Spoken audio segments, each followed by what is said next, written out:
I know I'm about almost 10 years too damn late, but it ain't ever too late. I finally beat Assassin's Creed Origins. Now, you guys can be scratching your head a little bit, because remember not too long ago I made a video talking about how I finally beat Assassin's Creed 4 Black Flag, and then I jumped straight into Origins, and now I'm going to be trying to play through the rest of the games in chronological order, starting off with AC1 and going all the way through till eventually I can make it to Shadows. Those RPGs are going to be driving me insane, and we're going to be talking about that today.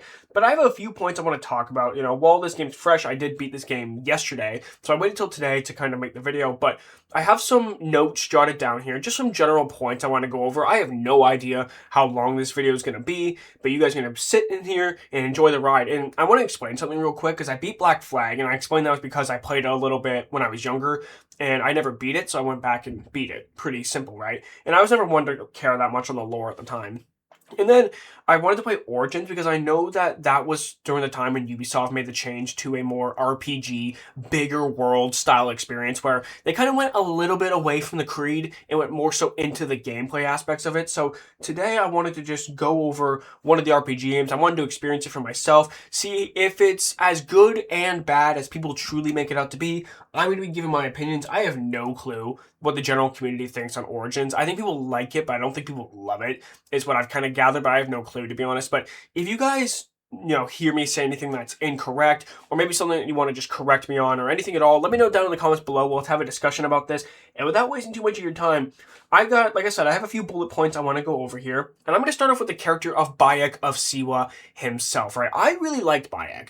I thought he was extremely well written, but man, I gotta be honest with you, I kind of feel bad for him. Like, I feel really bad for him. This guy has had everything bad that could happen to somebody happen to him. And the thing is, like, when I'm watching this game, it kind of reminds me of, like, The Last of Us Part 2 a little bit, Ellie goes through this entire revenge plot and loses everything in the process. And it kind of makes you think, how far are you willing to go for the sake of revenge? And I understand that for Bayek, it's a little bit different than, it's not just revenge, right? It's justice, right? It's a little bit of a different setting. We're not talking about a zombie apocalypse here, right? We are talking about, the beginning of civilization in a way. Around, what was it, 48 BCE this game takes place, something like that. And in that, civilization was really starting to form at that point. And so he was a Medjay, right? He's not really an assassin to the game. He's a Medjay, which I'd look into it, and from my understanding, it's kind of like a cop. He's like a protector, right? He serves the people. He tries to save people. I gathered it kind of similar to like a cop in a way. And I thought, like I say, really well written, but I felt bad for him because of the tough life that this guy has to live. He loses his son. He loses his wife. He tries to save... I'm blanking on the little girl's name off the top of my head. I know it would come to Shadia is her name, right? He wasn't quite able to save Shadia. That really messed him as well.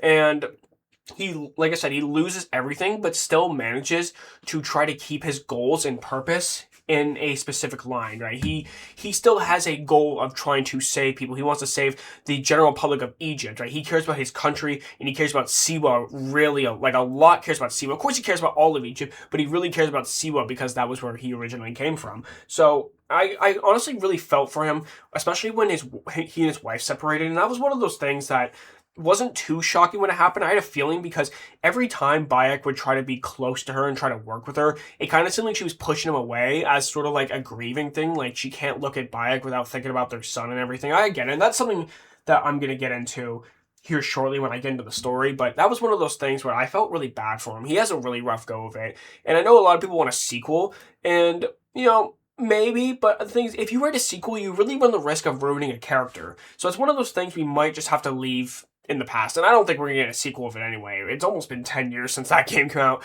You know what I mean? We're not going to get a sequel of it. But moving on to the combat of the game, I like the combat. I don't really have a whole lot to say on the matter. It was good, right? It was a really big improvement. The gameplay aspects and the worldview of this game is spot on. It's solid. I really enjoyed it. The level scaling or level gating, I guess you would call it, is one of the worst parts of this game, and that's the only frustrating part about combat, is how easy you can get one-tapped. But the actual combat itself, the quick attacks, the strong attacks, the bow and arrow gameplay, the dodging mechanics, the shield and all that, I liked it all. I thought it was good. I thought the stealth was good, but it kind of seemed like the only time that stealth was like really necessary is if you were finding yourself in a position where you were in a level far to your depth, right? If you were doing a mission where where you weren't quite on a good enough level, so you had to be extremely stealthy and not get seen. But even that, then you couldn't one tap assassinate people if they were too high of a level, and I found that to be kind of annoying because enemies don't just get more health magically with time in real life. I know it's a video game, but like I wouldn't magically get more health just because I would be further into someone's revenge plot. You know what I mean? Like, my health doesn't all of a sudden become stronger because I get it, it's meant to get harder, but I think that's where new enemy types come in. But that's a separate thing. The actual combat itself, I thought was really good. I thought Bayek as a character was played pretty well. I think he's a little bit slow, like he's a bit of a slow runner. His actual sword, slinging, whatever you want to call it, I thought was pretty good, but his overall movement felt really slow and clunky in this game to me. So that was one of those things where, it takes a little bit of time to get used to, and it did get me killed a few times just by him being so slow and not quite being able to reach your enemy. It was really unfortunate, but it is what it is. It worked out really well in the end. But I want to move on to the level gating. All right, now let's talk about this, because I think that this is some of the very divided parts amongst the community. And in my opinion, this is the worst part of the game, right? And I'm going to explain why. I really enjoy the story of this game, right? The beginning and the end in particular, and this is something I'm going to get into in a bit, but the beginning and the end were really good, right? When it kind of got to the point where you no longer needed to worry about doing so many side missions just to level up. But when you're in the middle of the game, it feels like you have to do a lot more side missions just to level up enough, just to play one main story mission. Then you have to rinse and repeat the process where you do like 5 or 6 side missions just to do one main story mission. It kind of just gets a little bit annoying and repetitive because it ruins the flow of the game, right? And this is why some of the older games are better, or most of the older games are better in terms of story in a way, because the pacing was a lot more consistent.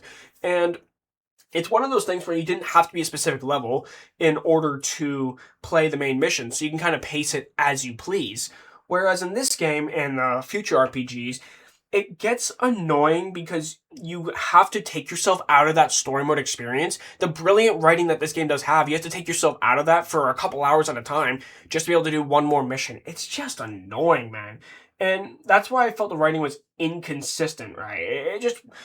It was good when I got to play, but then I would have to do so many side missions to the point where I felt burnt out and didn't really care to play anymore. Like, there were times where I just didn't even want to play the game at all because I didn't want to have to just do side missions that I don't care about. Like, it just wasn't what I was interested in. I'm there for the story. I'm here to get the lore. I'm not here to do side missions with characters I know nothing about or don't care about whatsoever.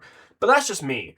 I wanted to talk about the Creed formation as well. This kind of ties into, like, the story mode, but I do like certain aspects of the Creed formation of this game. Of course, it is called Origins, so it's not the most surprising thing in the world that this is the origin story for how the Creed Brotherhood was created. Created kind of subtly with Bayek accidentally cutting off his finger at the start of the game. And I didn't even notice the thing about the finger. Like, I never noticed that, like, that was, like, a ritual that's done in the Brotherhood, at least in the first game. I never really noticed it, and it was an accident turned into a ritual, which was kind of interesting for me.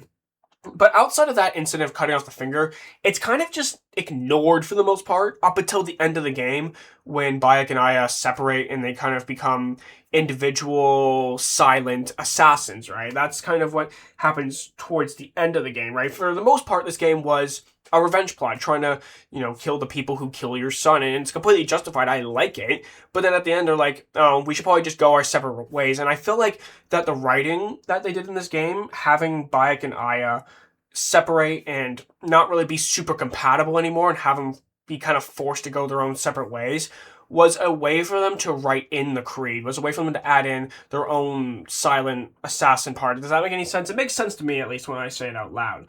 But I kind of just wish that they talked about this more during the game. I wish that they had formed the Creed together throughout the course of the game more, where they realized that they're going to have to be much more stealthy with their approaches and stuff. It's, like, mentioned very subtly at times, but it wasn't, like, super in-depth for me. And I wish that they touched on it more throughout the game, instead of just kind of throwing it in at the end there, because it left me with a bit of a bittersweet taste in my mouth overall. But then I want to talk about the story itself. So like I said, it was very well written, but the level gating made the pacing feel very inconsistent. It's really unfortunate. But there is a strong opening, showing Kimu's death, showing where all Bayek's pain and suffering comes from, and it sets the tone for the game. Okay, so this is going to be a revenge plot story.